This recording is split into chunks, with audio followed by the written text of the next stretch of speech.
ಬಹಳ ಕುತೂಹಲಕ್ಕೆ ಕಾರಣವಾಗಿದ್ದಂಥ ಶೃಂಗೇರಿ ಕ್ಷೇತ್ರದ ಮರು ಮತ ಎಣಿಕೆ ಅಂಚೆ ಮತ ಎಣಿಕೆ ಅಂತ್ಯವಾಗಿದೆ.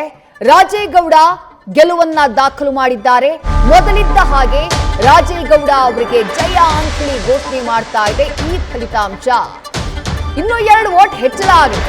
ಲಾಸ್ಟ್ ಟೈಮ್ ಅವರು ಡಿ.ಎನ್. ಜೀವರಾಜ್ ಅವರ ವಿರುದ್ಧ ಗೆದ್ದಿದ್ದು 201 ಮತಗಳ ಅಂತರದಿಂದ. ಈಗ ಮತ್ತೆರಡು ವೋಟ್ ಎಕ್ಸ್ಟ್ರಾ ಸಿಕ್ಕಿದೆ. 203 ಮತಗಳ ಅಂತರದಿಂದ ಜಯ ಸಾಧಿಸಿದ್ದಾರೆ. ರಿಸಲ್ಟ್ ಬೆನ್ನಲ್ಲೇ ಕಾಂಗ್ರೆಸ್ ಕಾರ್ಯಕರ್ತರು ಸಂಭ್ರಮಾಚರಣೆಯನ್ನ ಮಾಡಿದ್ದಾರೆ. ಐಡಿಎಸ್ಟಿ ಕಾಲೇಜು ಬಳಿ ಕಾರ್ಯಕರ್ತರ ಸಂಭ್ರಮಾಚರಣೆ ಕಂಡು ಬರ್ತಾ ಇದೆ. ಶೃಂಗೇರಿ ವಿಧಾನಸಭಾ ಕ್ಷೇತ್ರದ ಅಂಚೆ ಮತ ಎಣಿಕೆ ಯಾಕಾಯ್ತು ಅಂತಂದ್ರೆ 2023ರ ವಿಧಾನಸಭಾ ಚುನಾವಣೆ ಏನ್ ನಡೆಯಿತು ಆ ಸಂದರ್ಭದಲ್ಲಿ ಬಿಜೆಪಿ ಅಭ್ಯರ್ಥಿ ಡಿ.ಎನ್. ಜೀವರಾಜ್, ಕಾಂಗ್ರೆಸ್ ಅಭ್ಯರ್ಥಿ ಟಿ.ಡಿ. ರಾಜೇಗೌಡ ಅವರ ಎದುರು 201 ಮತಗಳ ಅಂತರದಿಂದ ಸೋಲನ್ನ ಕಂಡಿದ್ರು.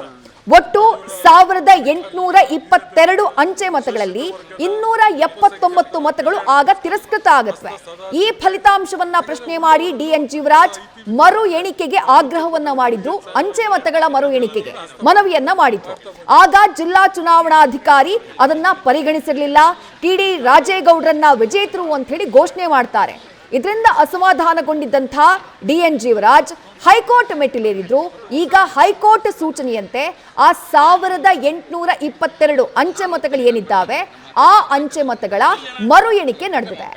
ಇಂಟ್ರೆಸ್ಟಿಂಗ್ ಏನು ಅಂದ್ರೆ ಕಳೆದ ಬಾರಿ 201 ಮತಗಳ ಅಂತರದಿಂದ ರಾಜೇಗೌಡ ಅವರು ಗೆಲುವನ್ನ ದಾಖಲು ಮಾಡಿದ್ರು. ಈಗ ಆ ಅಂತರ 2 ಮತ ಎಕ್ಸ್ಟ್ರಾ ಆಗಿದೆ. 203 ಮತಗಳ ಅಂತರದಿಂದ ಟಿ.ಡಿ. ರಾಜೇಗೌಡ ಅವರು ಗೆಲುವನ್ನ ದಾಖಲು ಮಾಡಿದ್ದಾರೆ.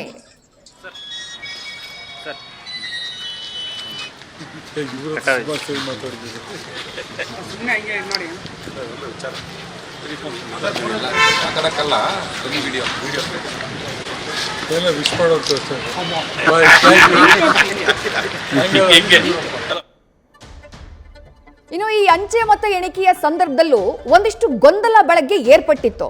ಈಗ ಒಟ್ಟು ಅಂಚೆ ಮತ ಎಣಿಕೆ ಆಗಬೇಕಾಗಿದ್ದು 1822. ಅದರಲ್ಲಿ ಲಾಸ್ಟ್ ಟೈಮ್ ಎಲೆಕ್ಷನ್ ನ ಸಂದರ್ಭದಲ್ಲಿ 279 ಮತಗಳನ್ನ ತಿರಸ್ಕೃತಗೊಳಿಸಲಾಗಿತ್ತು. ಆದ್ರೆ ಆ 279 ಮತಗಳು ಹುಡುಕುವಂತಹ ಟೈಮ್ನಲ್ಲಿ ಸಿಕ್ಕಿರ್ಲಿಲ್ಲ. 270 ಮೊದಲಿಗೆ ಸಿಗುತ್ತೆ, ಆದ್ರೆ 9 ಮತಗಳು ಮಿಸ್ಸಿಂಗ್ ಆಗಿರುತ್ತೆ ಅಂಚೆ ಮತಗಳು.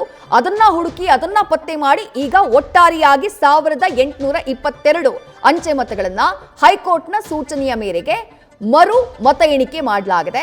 ಆ ಸಂದರ್ಭದಲ್ಲೂ ಟಿ.ಡಿ. ರಾಜೇಗೌಡ ಅವರೇ ಆ ಗೆಲುವನ್ನ ಉಳಿಸಿಕೊಂಡಿದ್ದಾರೆ. ಯಾಕಂದ್ರೆ ಲಾಸ್ಟ್ ಟೈಮ್ ಎಲೆಕ್ಷನ್ ನಲ್ಲಿ ಕೇವಲ 201 ಮತಗಳ ಅಂತರದಿಂದ ಟಿ.ಡಿ. ರಾಜೇಗೌಡ ಅವರು ಗೆಲುವು ದಾಖಲು ಮಾಡಿತು. ನ್ಯೂಸ್ ಫಸ್ಟ್ ನಿರ್ಭೀತಿಯಿಂದ ನಿಮ್ಮ ಪರವಾಗಿ.